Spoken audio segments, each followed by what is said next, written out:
As you all know, today we're not having our regular Spanish lessons. We're going to take some time instead to discuss the tragic incident that happened last week. To help with our discussion, we have counselors Ted Byers and Robin Goldberg here. They're counselors who've had experience working with disasters before, and particularly with other schools that have had shootings. The administration and the teachers and staff last week met with them, and we found it to be really, really helpful. So I'm hoping that we can have the same opportunity for you all. And the discussion may be difficult, but I'll be right here to support each of you. Thank you, Mrs. Carter, for welcoming us to your class. I'm Ted Byers, but you can call me Ted. Hello, everyone. I'm Robin. Now, we're here today to help all of you with what happened at your school and to see how, as a class, you can all begin to help each other in the coming days and weeks ahead. Now, as we talk today, it's going to be very important that you listen patiently to each other and be respectful that we'll all have a different perspective on the shooting and have different feelings. Now, I know that a couple days ago you had a chance to speak with Mrs. Carter, and she informed you about the purpose of this meeting in greater detail. I also know that a letter went home to your parents informing them of this meeting. I am so happy that all of you agreed to participate with us here today. Now, as Mrs. Carter indicated, if something difficult comes up now or afterwards, we'd be more than happy to meet with you. Now, if you need to talk with us later, you can find us in the counselor's office. Okay?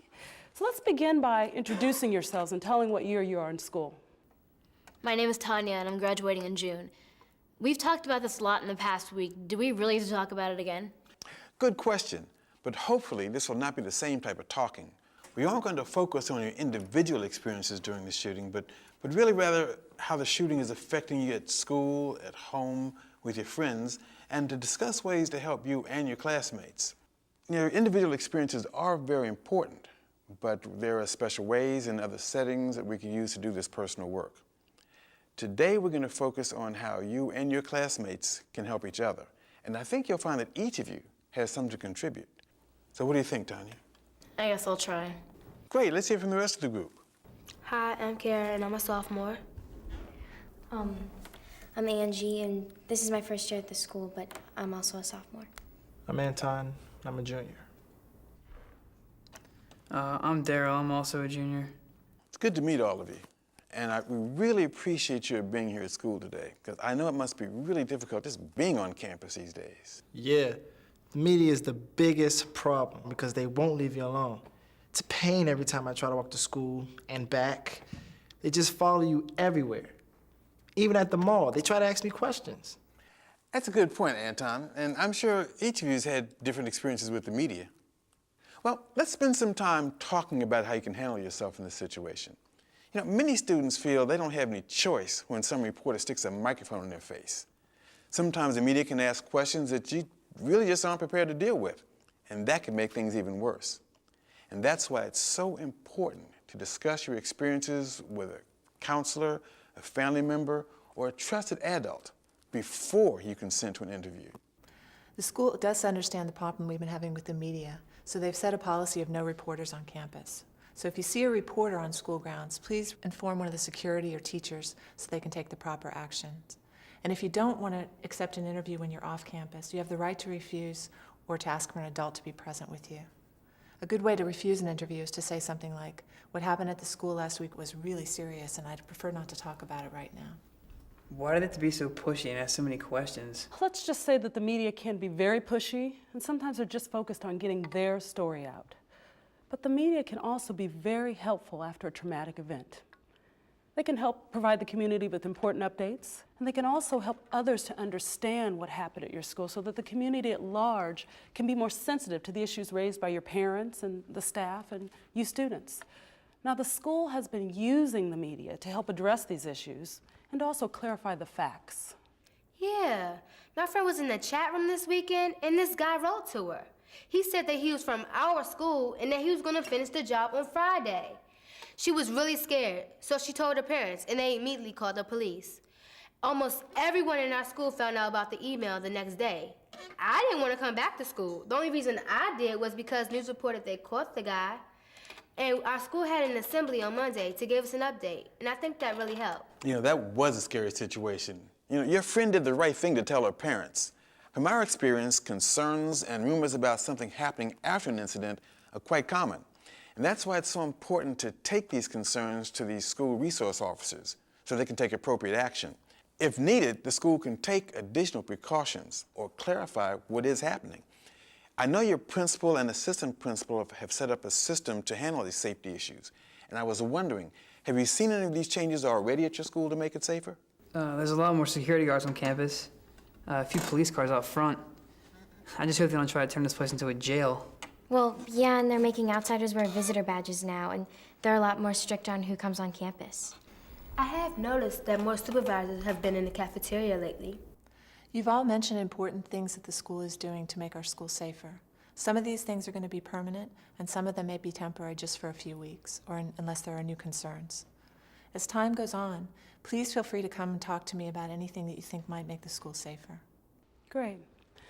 Now, to help us be more supportive of one another, it's important that we understand a little bit about your experience the day of the shooting. Now, as we discussed, this is not going to be the place for you to discuss your individual experiences, and nor may everyone be ready to discuss these issues.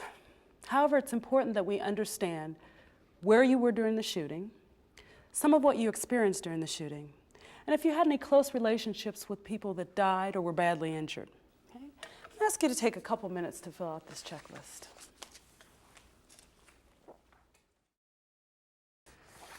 As I can see, you all had somewhat different experiences during the shooting. Some of you were close to the boys' bathroom, while others of you weren't even sure what was going on. And a few of you weren't even at school that day. And a couple of you are struggling with the loss of a close friend. Now, because of these differences, you'll have different feelings and reactions to what happened. And it'll also be a very different recovery experience for each of you. Some of you may find it easier in the next days and weeks ahead, while for others of you, it may be more difficult and it may take longer. These differences depend on what you experienced the day of the shooting. Now, an important part of a classroom and a school's recovery is that we need to practice patience and tolerance for these differences. Everybody reacts differently to threat and trauma. We need to have patience and we need to have a respect for everyone's personal recovery pattern. Yeah, that makes sense. See, my friend Raul, he's having a harder time than me. He just keeps talking and talking about the shooting. He says it reminds him of when a gang member shot his brother. Yeah, but Raul was right there when it happened. Exactly. Now, he may have had other especially difficult experiences that have stayed with him. Can you imagine if you thought that you were really going to be shot? Or if you'd seen a close friend or another family member badly injured? You might not be able to think of anything else for a while. Now, we do know that having previous scary or traumatic experiences makes it more difficult to deal with this event. And although we don't have time to talk about it today, if you have had another traumatic experience, we do know that talking about it deserves your time and attention. We're going to encourage you to talk to your parents, a close family member, or a trusted adult, such as a counselor. You also mentioned that your friend is experiencing a lot of things that remind him of what happened. This leads us to our next topic. After someone experiences a traumatic event like you all did, there are certain things that can make you think about what happened, even when you don't want to. These are called trauma reminders. Now, reminders can be a person, place, object, or even a smell that makes you think about the shooting. When you begin to think about the shooting, some of the fears, thoughts, body feelings, and visual images come back. Now, can anyone give an example of a reminder they've had encountered during the past week? Something that makes them think about or feel something about the shooting? Yeah, every time I go to my English class and I have to walk through the hallway and I see that boy's bathroom, I just start remembering it all over again. My heart starts beating fast and my hands get all sweaty. I even forgot where I was going yesterday and was late to class. Yeah, it's kind of funny. I don't wear my flowered top anymore since the shooting because I wore it that day. The other day, I was in the cafeteria, and some loser pops a potato chip bag. And I almost jumped out of my skin. Thought it was shots being fired. Looked around, and didn't seem to bother anybody else. I remember that. I almost ducked under the table. Yeah, I bet a lot of people have strong reactions to bags popping and cars backfiring. You know, even though reminders are common, we have found that students and teachers often don't talk about them. So they often feel they're the only ones having these experiences. But this is interesting. Notice how some reminders, like loud noises, can be common to a lot of people, while others can be very personal or unique to your experience on the day of the shooting. Like Angie's reaction to wearing a flower top. Some can be very mild, while others, like Tanya's, can be pretty strong and even interfere with your life at school. Now, the key is to become aware of what your personal reminders are, to learn to anticipate them, and to develop ways to cope and calm yourself. Is there anything we can do to stop feeling that way? Well, yes, there are simple techniques you can do if you get reminded of the shooting. I'm sure each of you has activities that can help calm you down. I like to listen to music. I like to run, but that won't help me in class. You know, listening to music or exercise are good examples that can help calm your body down and limit your reaction after reminders. And Tom's right, though. These can't always help you in class. Now, here's a simple tool you can use in class or other places where you can't use your other coping strategies. If something reminds you of the shooting, first tell yourself, this is reminding me of something very serious. And of course, I am going to react. And then try to think of ways that it's different from the shooting and how you're currently safe. Most importantly, remember that these reactions are expectable and will improve over time. Now, can anyone give me an example of how you can try this? Sure. When I was in class today, I heard a cop car with its sirens on drive by the school. I started to zone out and I couldn't focus on what the teacher was saying. I kept thinking to myself, is this another shooting? From what you're saying, when I started freaking out, I could have said to myself that it's normal to be upset. And then I could tell myself how this time is different. For example, we weren't going into lockdown and the cop cars weren't even coming onto the school grounds. You're right, Tanya. Now, you also mentioned a good example of how when students are reminded about the shooting, they have a hard time paying attention in class and focusing on their work. Now, we don't want your grades to fall. So if you miss part of a discussion, go ahead and talk to your teacher after class, and he or she can find ways to help you. Most of us in class are reacting to the sound of sirens. I'd like to be helpful with this, as I know it's not school as usual right now. When there are sirens, I can pause and give everyone a few minutes to recover, and then we'll move on with the class lesson. That would be great. I am really concerned about my grades. Every time I sit down and do my homework or study for a test, my mind just keeps wandering. It's like I can't get a grip on things. Yeah, me too. I haven't really been sleeping well, and I wake up in the morning tired, and I feel tired all the time. Well, those are common types of problems that you both mentioned. Now, you may be getting the same amount of sleep, but you feel exhausted all day, and it might start to interfere with your schoolwork. And I know that these are very important years in school, and your teachers and counselors are here to help. It's true. If any of you had a bad reminder and you're having trouble sleeping or any problems with your studying, please feel free to talk to me or any of your teachers, and we'll help you with your work. Now, what you both described are typical reactions related to the traumatic experience. Now, to help you learn to anticipate and identify different types of reactions and reminders, let's discuss the 3 basic types of reactions. Okay? Now, the first is when upsetting thoughts or images of what happened during the shooting come into your mind. Now, this can happen when you're awake or when you're sleeping.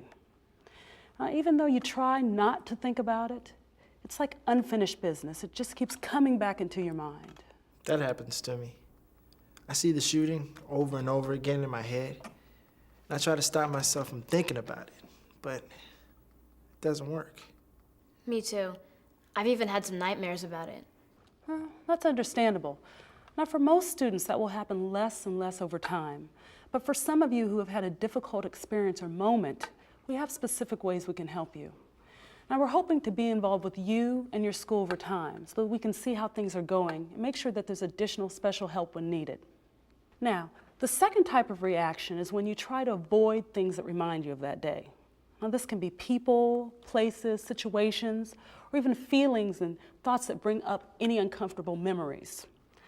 You know, one girl that I spoke with said that she tries to avoid strong feelings since the day of the shooting. Well, strong feelings remind her of how scared she felt on that day. Now, can any of you think of any ways that you might be trying to avoid certain people, places, or situations? Well, I don't wear my varsity jacket anymore because I'm sick and tired of the looks I get when people see that I'm from Valley High. Well, I know this might seem weird, but I don't like using public bathrooms anymore. I'm probably going to fail my gym class. I won't go in the locker rooms to change because it only has one exit. Well, Kara, I use the girls' bathroom by the auditorium, and that one has 2 separate doors. I'll try that. I can talk to my gym teacher and tell him what's happening, and maybe he'll even let me make up my missed days this past week. Kara, if you'd like to talk to your gym teacher together, let me know. Thanks. Well, those are good ideas. Now finally, the third type of reaction is being on alert. Now, this can happen during the day or at night. This is when you startle or jump easily, and you feel like you constantly have to be on the lookout for danger. And you have difficulty staying and falling asleep, and have difficulties concentrating and paying attention. Now because you're on alert, you may not wake up rested. Anton, your example of jumping when the potato chip bag popped, that's an excellent example of this type of reaction. And it's also common for people to be more irritable and angry. Wow, you got that right. I felt like punching the guy who popped that potato chip bag. It seems like even the smallest things make me mad. I've even been getting into big fights with my parents. You might try talking with your parents and sharing with them our discussion so that they'll know what's happening. It may not be easy, but it might help. Now, you've all mentioned good examples of reactions that might be related to your experiences during the shooting, and that could be tied to situations that remind you of what happened. They are totally expectable. Now, when you do begin to get a reminder, be gentle with yourselves and pay attention to when you might be getting one or more of these. Also, give yourself a short time out so your heart rate will go down and you can feel calmer. It's also important that we reach out to each other, as dealing with reminders is a two-way street. Now, you can be proactive and still help your friends. And now that you know the signs of having a trauma-related reaction, you can be on the lookout for these among your friends and your classmates. I think it would be a good idea to identify some of these common reminders that we're all experiencing. That way the school might be able to reduce some of the reminders for us. For example, I think they're going to be temporarily suspending balloons on campus because the popping noise seems to make all of us jump. Well, can they find a different way to call the custodian? Because every time the buzzer goes off, it reminds me of the lockdown. Exactly. We'll spend some time this week discussing this issue, and then I'll bring it up at the next staff meeting. And now that you know more about the common reactions and reminders, you may be willing to cut yourself some slack and allow yourself more time to get things done. And make sure you have someone you can talk to. This can be especially helpful for reminders that are unavoidable, like anniversaries or simply being at school or walking by certain places. Do you think you'd feel comfortable checking with others if you're having a difficult time, or with your friends if you see them having a hard time? I think I could check in with Raul. I can always tell when he's having a hard time. However, he just wants to go out and not deal with it. You know, Daryl, you're right. A little support from a friend can go a long way. You also brought up the important topic of going out. I gotta be honest with you, there's gonna be a lot of attention on the threat of another shooting. But the real threat to you, your friends, and your school, we've learned is that of reckless behavior. The reactions we've been discussing today often lead to reckless behavior among kids your age. Now, this can be an increase in drug and alcohol use, or driving faster or recklessly, or getting in trouble with the police or at home, or just generally acting up. One of my friends almost got into a wreck this weekend. He just said he spaced out, and the next thing he knew, he was heading someone else's lane. I'm glad your friend's okay. We need to care for and help ourselves. What we would like you to do for the next few weeks is monitor your reactions. If you're experiencing a reminder while you're driving down the road, pull over until you feel better. If you've been thinking about the shooting a lot on a particular day, well, be more thoughtful of your actions when you go out with your friends at night. Think of this monitoring yourself as a good temporary step. Is this why my parents won't let me go out anymore? I mean, I used to be able to go out with my friends after school, but now I have to come straight home. They wouldn't even let me go to the movies. Well, one thing we all have to remember is that your parents have also experienced this incident. Most parents know that reckless behavior is common after an incident, and they're going to be more concerned about your safety. To help, try to talk to your parents and see if there are things you can compromise on until everyone starts feeling better. For example, is there anything you can do to get your mom to worry less? Yeah. She wants to leave my cell phone on all the time. I have to call her before I go somewhere, when I get there, and when I'm leaving. I feel like such a baby. I have to constantly report in. Yeah, I agree. It may not be fun to call your mom so many times, but you may want to call a little bit more than usual just to make her feel safe. And you probably get to go out more. And you can renegotiate this over time when things are a little bit better. Huh. I never thought of it that way. That makes sense. I guess I'll try it. I just hope it doesn't last too long. Well, some of my friends don't even care anymore. They feel like their senior year's ruined. Yeah, a common feeling after a traumatic event includes thinking, it just doesn't matter, or life is short. Now, some may feel that getting high, drunk, or thrill-seeking can get you away from some of these reactions we've discussed today. What is critical for your recovery and your school's recovery is that you all have to look out for one another. If you see a friend who's drinking too much, talk to them. If they don't listen, turn to a trusted adult. We can't just turn away. No one wants anyone else to get hurt. Do you think y'all could do that if you saw a friend having a hard time? Yeah, I just wouldn't want them to think that I was ratting on them. We have to tell someone at the school about it. I mean, students knew that Tony was gonna shoot up the school a week before and did nothing about it. I think many of us are struggling with those thoughts.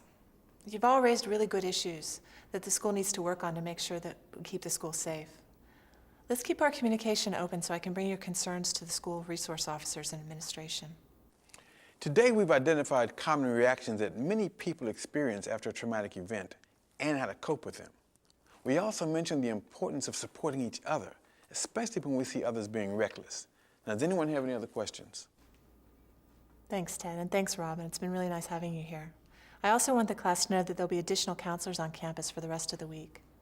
And there's going to be a meeting on Thursday where we're going to talk about the best ways to continue to support our school given the special needs that we might have in the weeks and months ahead. So with your permission, I'd like to be able to bring some of the issues that we raised today to that meeting so that they're aware of them. Is that all right with you all? Okay. Also, I encourage you to talk with me or any of the other teachers at school if you're having any problems that are interfering with your work. And the counseling office can also set up individual appointments with counselors who have specialized experience in working with loss and trauma if you're having any problems at all, so that we can continue getting you help. As a class, we'll discuss later in the week things we can do to reduce the reminders, particularly what the school can do to reduce the reminders, things that are avoidable that we're all experiencing. Thanks for your time today. I think it really helped. Yeah, I actually learned a lot. Well, we know this has been a difficult discussion. We appreciate how open everyone was. Yeah, we want to truly thank all of you for being here. And I hope what you've learned today you'll take and share with your classmates and your families.